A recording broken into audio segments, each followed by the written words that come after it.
هذا هاي هرتا waxaa aniga sida ila tahay bariyahan wiilashiga gabdhaha hadii la dhaho axdiga ayaa ka soo baxo waxaan dhihi lahaa wiilasha ayaa ka soo baxo waa sida aniga ila tahay iyo ficiladii badnaayo aan arkay bal adiga horta yaa balan jabiyo badan ayaa isleedahay runtii aniga waxay ila tahay wiilasha ana kugu sababeyn doono qodobadan aan ku soo wada hadda haye horta marka ugu horeyso waxa inta badan fursad iyo chance u haayo horta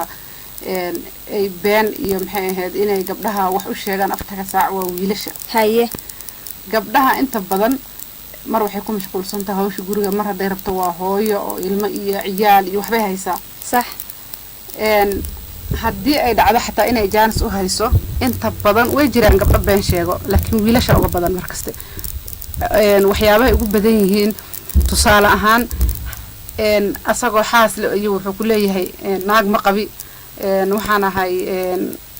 qof xor oo micnaha oo wali aan naag kala guursan sidaan wada ognahay diinta waa u banaysay afar rag looma diidana laakiin asagii oo hadeer mid aroosay tii aan ku filnayn wuxuu ku leeyahay mid kala hadana guursanaya haddana ha guursado ma xumeeyo gabadha been buu sheegay asagoo aaminsan mahmaahda ay ragga aaminsan yihiin oo ah gabadha been baa lagu soo xirageliyaa run baa lagu dhaqaa haye hodanay aan kaa dhexgale horta anaga in ma sidaa aragnay mise waa la yiri haye sidaa anagu aragnay waxaa weeye gabdho badan oo markay wiilka xiriir la yeeshaan hal wiil kuma ekaadaan kuwa badan way wadaan wiilkiina ay midkii xoogaa maskiin oo waxba haysan markay arkaan waxay leeyihiin midkaan daawadeeda iyo maba ku filnaba iyo jibsigeyga iyo chickenkeyga waxay raadiyaan ayaga mala dhihi karo gabdhihii haddii ayagu dhaldhalaalka raadiyaan wiilkii suu kusoo jiidan lahaa wuu suubinayaayo oo markaas wuxuu isleeyahay bal waxaa kusoo jiidatid waa inaad been u sheegta beenta marmar baa lagu baxsadaa aniga taas kulama qabo horta haye maxaa yeelay gabdho badan haddii ay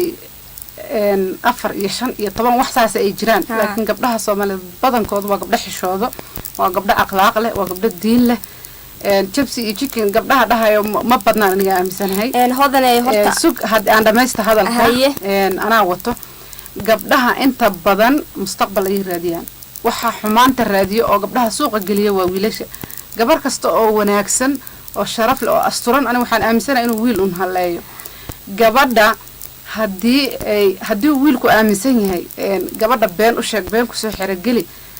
way jiraan gabdha ayaga laftirkooda been sheego laakiin markasta waxaad beenta sheegay oo gabadha been kusoo xirageli dhahayo waa ragga waxaana aaminsanahay waxaa uga fiican mar walba in uu gabadhii run u sheego waxaan aaminsanahay gabadha runta loo sheego mar walba inay ka fiican tahay midda beenta lagu soo xirageliyo waayo tan markasta waxaa ku jirto addu been buu kuu sheegay adna u sheeg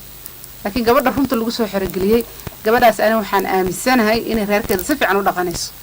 oo ay meel heer fiican ka gaaraysa ayaa leedahay anigana hadda waxaan isleeyahay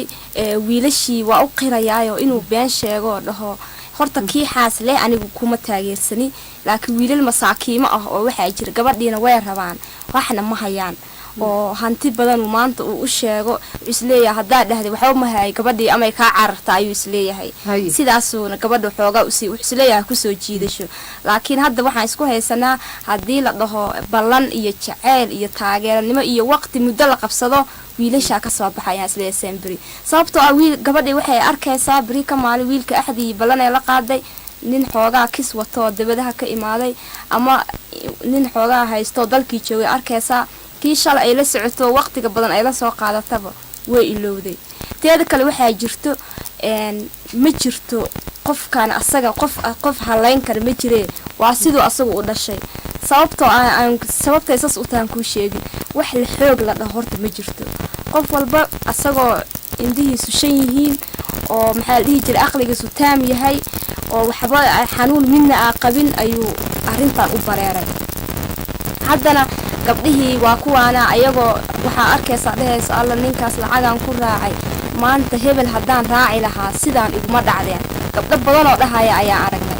oo markii ninkii lacagta lahaa xoogaa dhaldhalaalkii soo dhammaaday ama sida baryahan la sheegayaba intuu gabadhii iska guursado magac beena ku guursado iyo meheraa la aqoon iyo waxyaalo qoota intuu ku guursaday wuu iska tegay oo wadankiisi iskaga laabtay magaciisiioo saddexan ma hayso maxaa dhihi jiray ciddiisii dadkiisii awal may baraneen ayada dhan dhaldhalaalkaas yarkaayuu tusay sidii iskaga raacday markii dib ayay usoo laabanaysa oo waxay leedahay alla jacaylkaygii hore ayaa ii fiicnaa haddaan bal maanta yeel gabdho badan oo shalayta haysta ayaa jooga hadda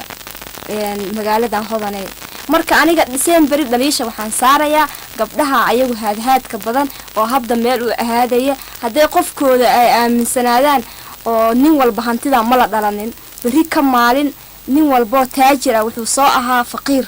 hantida wuu tamcay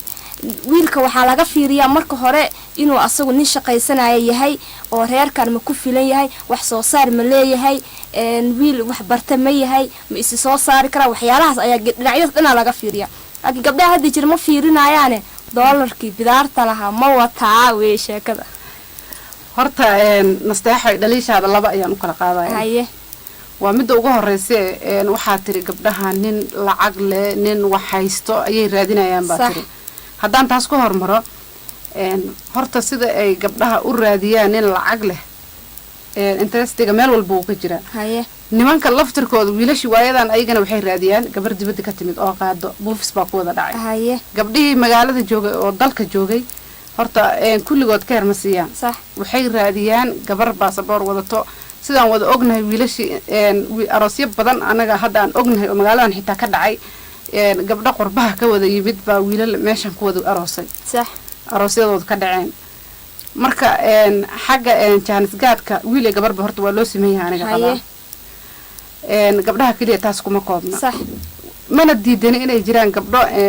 jaanis raadiya kaliya laakiin wiilashuba jaanis waa raadiyaan tan kale haddii aan usoo gudbo qof xumaan asaga isgeynaya ma jiro gabdhaha ayaga isxumeeyaa dhehaysa horta gabadhii wanaagsanayd oo awalba akhlaaq iyo edab u dhalatay markii intuu uu tashkiiliyo wiilkii uu ku yiraahdo soo bax baar hebel ii raac soo ka halkaas aan ku geeyo soo bax uu tashkiiliyo maalin walba uu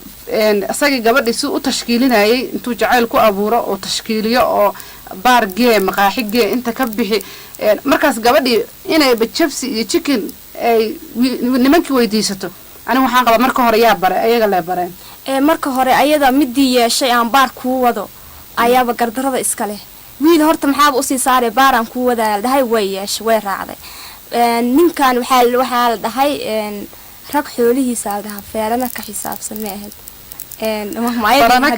farana ka tirsan feerana ka xisaabsan marka ayadii way yeesha baar in loo wado waxa lasoo siiyo jibsi lasoo waxay lasoo hagaajiyo marka stiil hadda waxay ku jirtaaba dhaldhalaalkii ayay raacaysa ay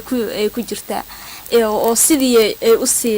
ay usii baratay bari ka maalina nin baarar geeyo oo hanti badan laho wax wata ayay rabtaa gabadhii aniga baar la geeyo oo casho lasoo siiyo oo la wado oo meelo la marmariyana gabadhaas inay mustaqbal rabto ani maba aaminsanin hodanay midaa jirto nasteexoy horta gabadhii iyadoo akhlaaq u dhalatay oo diin u dhalatay oo haddana iska asturan haddana waxaan nahay anagu bini aadan baan nahay gabadhii markii la tashkiiliyo oo maanta wixii taagan yihiin oo beri taagan yihiin oo sida aan ognahayna ragga iyo dumarka isku mid maaha ninka ragga ah gabadha waxaa laga yaabaa inuu mararka qaarkood ka maskax badan yahay inuu wax walba ku shubi karaa laga yaabaa gabadhii markay maanta diido beri diido maalinka dambe waxaa laga yaabaa inuu ku guulaysto gabadhii oo waxaad arkaysaa say u asturneed oo edab u laheyd oo kaale iska argo ahayd maalinka dambe waxaad arkaysaa ayadii oo maxay ahayd baararka ka cuntaynaysa ayadii oo waxaasna waxaa baraa lagu leeyahay nin saaxiibkeed ahaa baa baray gabadhi ayaantaan baararkay barato nin baa baraa lagu leeyahay aniga daas waay aan kuu dhahay markaste wiilasha ayaa qaldan oon qaladkaan u saarayo ayagaa gabadha tashkiilinaya hadday gabadhi maanta diido oo beri diida maalinka dambena way raacaysaa hodanay ragga waa is ognahay gabadha is adkeyso oo baararkii ka diido oo wuxuu usoo bandhigaba diido ayay seemberi rabaan laakiin ayaga inay ku fakaraan Soomaaliya nin maanta hadaa baar u raacdid oo hoteelo ku geey oo meelo ku ninkaas inuusan mustaqbal ka lahayn gabadhaas halkaas ayay ku caddahay maya taas kuuma raacsani oo waxaa jirto gabdho badan oo niman badan oo waxaa jira markay gabadhi ka diido gabadhaas maba ka haraanba ilaa ay soo geliyaan marka dambe waxay ku leeyihiin taas maba ka haray way isku kay adkaysan nimanka qaarkood nimanka aqliga leh badanaa wadayaal aniga hodan waxaan ku khilaafsanahay waxay tiri seemberi wiilasha ayay gardarada saartaa oo ballanbaxyada ka ballan maxaa la dhihi jiray ballanfuryada badan keena laakiin aniga waxaan difaacayaa wiilasha gabdhaha seemberi inay qaldan yihiin oo ayaga sababtoo ah seemberi ayaga wax loo sheegaa wixii ayaga loo sheego way qaataan adinkana ra'yigiina waa inaad halkaan noogu reebtaan subscribe-na aad meesha cas farta saas ugu taabataan waa tahay daawadayaal aniga iyo abaayaday nasteexo waxaan isku khilaafsannahay ayadana waxay taageeraysaa welibana taageero lamaba dhihi karee taageero indhala-aan ah welibana maxay ahayd wiilasha anigana waxaan taageero u ahay dumarka khaasatan gabdhaha aniga iyo walaashay nasteexo waxaan isku mari la-nahay cidda beenta inta badan sheegto aniga waxaan aaminsanahay in ay ragga ama wiilasha mar walba labalaab ka been badan yihiin midda gabdhaha fadlan aniga nasteexo waana soo kala bixin kartaan nooma xanaaq ma jiraya waxaa kaloo idinka codsanaynaa inaad subscribe noo saartaan YouTube-ka waana mahadsantihiin